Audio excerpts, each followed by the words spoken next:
revolución que vino a crear el izquierdismo.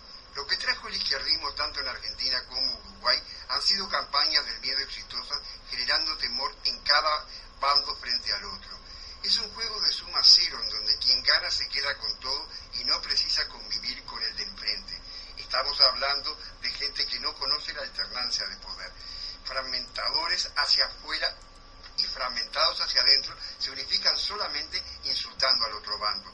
No piensan, malician, no discuten, ladran, no toleran a ninguna fuerza y siempre desde una supuesta superioridad moral que los pone más allá de las leyes. No conocen el adversario, sino el enemigo de clase. Como un raro dios de la montaña mágica, van con todos y contra todos, siempre más allá del bien y del mal.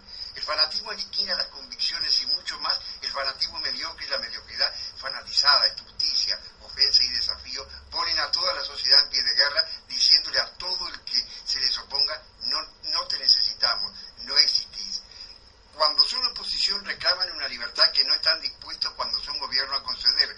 El concepto de igualdad que tienen es la medianía de vivir en una cotidiana humillación igualando hacia abajo. El criterio que tienen de la convivencia fraterna es el integrismo sectario y cerrado. Por eso no pueden hacer acuerdos con la oposición, ni aún allí en donde ésta les brinda el apoyo para darle gobernabilidad. Quieren gobernar sorprendiendo a la gente. Desde el punto de vista republicano y de la convivencia democrática entre todos, hoy vivimos un momento fundacional. La libertad tiene la virtud de generar pluralidad y la diversidad trae oxígeno. Son criaturas sin ideas políticas que solamente discuten hacia adentro y no es que estén contra la forma de pensar del adversario, están contra el solo hecho de que el otro es distinto a ellos, es diferente. No conciben un país en donde se pueda pensar distinto, pero juntos. Vivir con gente que tiene un balde en la cabeza y precisa que le den la línea para abrir la boca, cercena el concepto de ciudadano tal como lo conocimos en el pasado. El mal llamado progresismo ha sido en verdad una involución regresiva, no solo porque fracturó a la sociedad desde una retórica incendiaria e irresponsable, sino porque se negó al uso de la inteligencia recta, justificando lo injustificable hasta límites degradantes.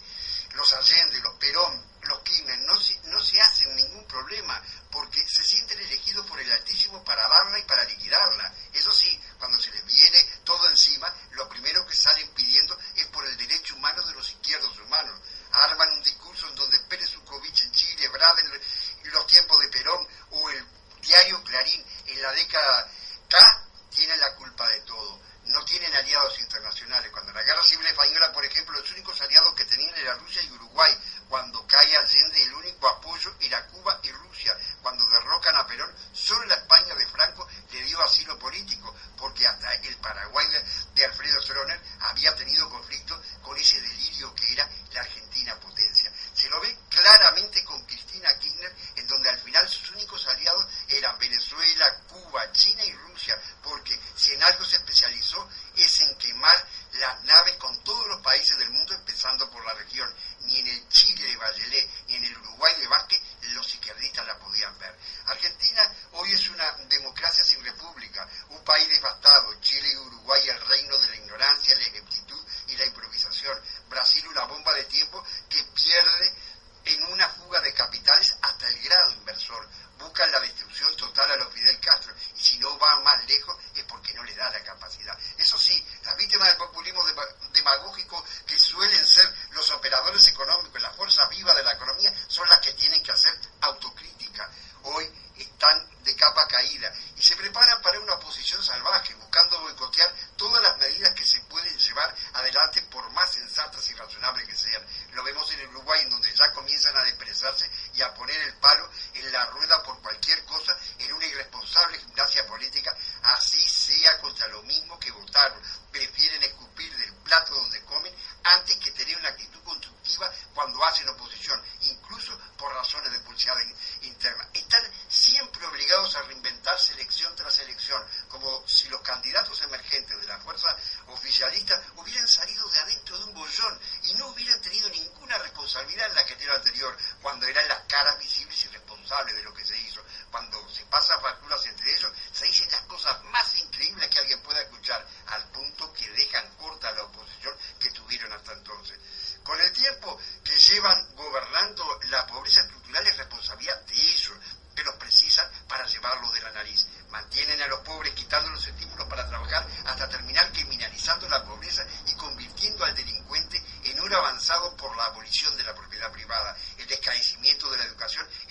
eso, porque es funcional que exista gente de pésima instrucción para ser votado a chiflido de consigna y no de ideas que obliguen a pensar, debatir y razonar. Desplazar gente que tiene más de 20 años trabajando en el Estado y poner militantes políticos es crucial para evitar el hecho de que, pese a que son mayoría social, siguen siendo minoría institucional. No me cansaré de repetirlo, el Uruguay no es Cuba ni Venezuela porque se encuentra ubicado entre Argentina y Brasil. La profundidad de la crisis que hoy vivimos, gracias al hecho de que el izquierdismo no es otra cosa que tirar manteca al techo con los dineros del contribuyente, aprovechando la bonanza que desde agosto de 2003 comenzó a darse, lamentablemente no es percibida por la gente en toda su magnitud.